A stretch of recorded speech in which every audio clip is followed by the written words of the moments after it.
A WWE title has been vacated. Plus, the Worlds Collide main event has been confirmed already.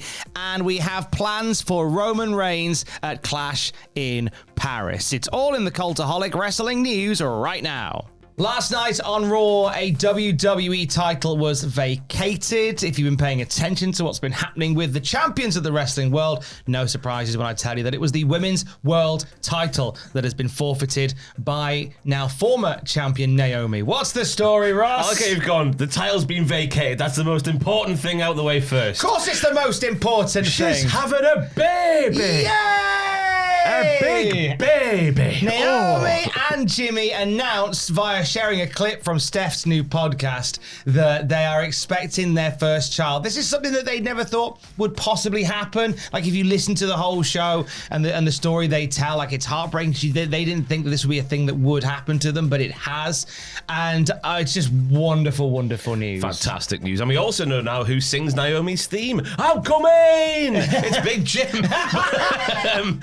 Also, Big Jim, you naughty boy! But Naomi does stay in character when she makes the announcement after we see the clip from Steph's big podcast saying the locker room is lucky because Big Jim has basically just made the title available again because she was going to hold it for the next year or so, Tom. Yeah, she said that the good news is that the bloodline will continue and she's going to be back in 9 months to take back her title, even if she is breastfeeding whilst doing so. New finisher, loading, blind. If that be like the Mist, like Tajiri's Mist. That could be a thing. I obviously, title being vacated is one thing, but congratulations to Naomi and Jimmy. That is such lovely news to hear that they're going to be having themselves a bubba. It was like an episode of Friends, wasn't it? Because they obviously cut in the ring and Naomi's like, I think people knew in the arena because she's getting a bit emotional. Then we see the clip and then the announcement's made on the clip and the crowd go, ah! It's like Rachel's got pregnant by Ross Geller. Glad you cleared that up, just in case.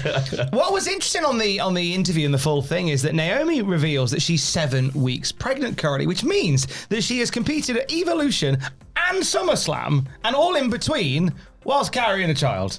Now, is that essentially a disqualification because that's outside interference? Handicap match. Is that a handicap match? Did the unborn child essentially do all the pinfalls in that match? Yeah. Just the baby is world champion right now. Technically, the baby won the world title, but we're thinking about the important things here. Congratulations to Naomi. They said on commentary that plans will be revealed next week for the women's world title. As it stands, Stephanie Vaquer is set to challenge for that title at Clash in Paris. I would assume there will be some kind of match that would determine who would meet her, and then we would have an undisputed women's world champion crowned at Clash in Paris. Maybe a battle royal. Oh yeah, a tournament, one-night tournament. Whatever you fancy, Tom. Whatever you fancy. Or just lob someone in there. Lob Asuka in there. Jobs are good. Becky Lynch made me laugh on Twitter where she talked about how irresponsible it was to get pregnant whilst champion. You're funny, you are, Baxter. She did that in 2020. That's the joke. No. And several other women on the roster, Bayley, Jade Cargill, sending love but thanking Jimmy.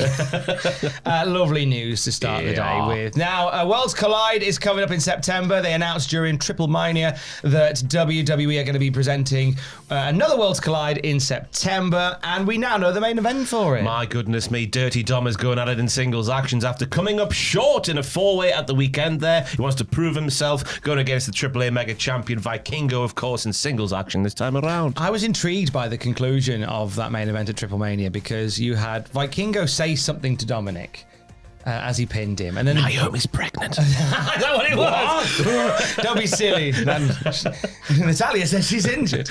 And then as Dom's walking up the ramp, he's kind of cupping his ear because the boos are just drowning out Vikingo at this point. I am fascinated to see whether or not that reaction towards Vikingo travels to Worlds Collide, because it's very much a AAA reaction to Vikingo. They are not a fan. He's turned his back, in their view, I think. I think because he's the chosen one for WWE. Yeah. But then it's so funny, like, he's the chosen one for WWE, we don't like him. Oh, Grande Americano, yeah, he's great. Oh, Dom Mysterio, yeah, he's great. Love him. But Vikingo, no, you are corporate man.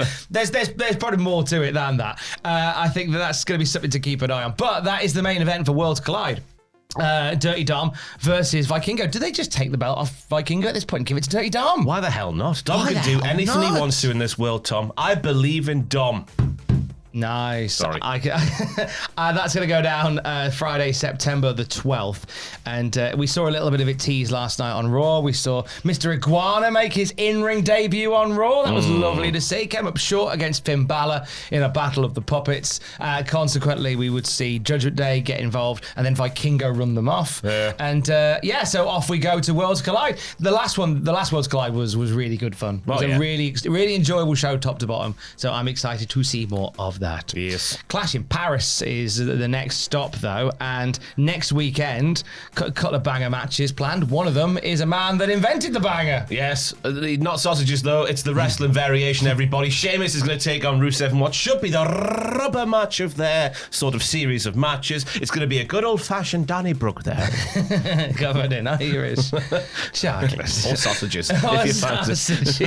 Irish sausages. The good old-fashioned Donnybrook is sort of Sheamus' gimmick match. We saw him and Drew have one a little while ago. We saw the Brawling Brutes Imperium have one as well. Oh, they go down the Champs-Elysees into the cafes, all that malarkey. Stick Rusev's head in the urinal like we did in lockdown. Oh, you make it like a complete like street fight go everywhere. That would be a good French fashioned Donnybrook. Yes, Le Donnybrook. I do like a French fancy. There's a cake joke. Yes. Yeah, they're gonna have some fun with that one. I think I'm glad this has been brought to PLE because I was nervous that Sheamus and Rusev, whilst having great matches, were sort of spinning their wheels. Now they're having this match where the lights are on brightest, Muggle. Yeah. Which is good. Rusev wins, yes, you would assume? I think Rusev wins. Yes. I think Rusev wins this one. I think it's a nice... Because this feels like Rusev's first proper feud back still. So I think this is a way to establish him as being well and truly back now by having him beat Sheamus. Roman Reigns' plans have been revealed for Clash in Paris as well. He was added to the marketing for the show in Paris, but no match is made official for him. That was until last night, everybody, because he will take on the Shula Fala, the tribal thief, Bronson Reed. Battle of the Shoes. Roman Reigns versus Bronson Reed. That's going to be a beefy boy battle. Yeah, and before SummerSlam, you would assume that maybe the heels would get one up on Roman Reigns, but now Roman Reigns has won that one at SummerSlam. I just expect Roman Reigns to win, get his shoes back, and we carry on. Get your shoes back, crack on with your day. It's an interesting story that is being told. But Ross, you would know all about storytelling in wrestling, wouldn't you? No, I would know nothing about that, Tom, because watch me and Simon Miller make a tit of ourselves back in 2016 as myself and Sam Driver watch episode 3 of WCPW Loaded on the Twitch channel at 6 p.m. That is happening tonight on Twitch. This Saturday, the night before Forbidden Door, I'm only opening the naughty window because I've been drafted in to host My World Live in London, Jeff Jarrett's podcast. I'm Conrad Thompson on Saturday, which is a terrifying pair of shoes to step into. But it's Jeff, it's Grado, it's a bunch of special guests. I'm having a chat with Jeff today. We're having a planning meeting, which I will probably end up sharing on our podcast feed as well. He doesn't know that yet, but I'm only going to say it, Jeff. Too late, Jeff. You've already booked me. So that's going to be this Saturday. If you fancy coming along, myworldliveuk.com for tickets. And for the very latest wrestling news at any time, you can check out cultaholic.com. Stay safe. Bye. Love you. Bye.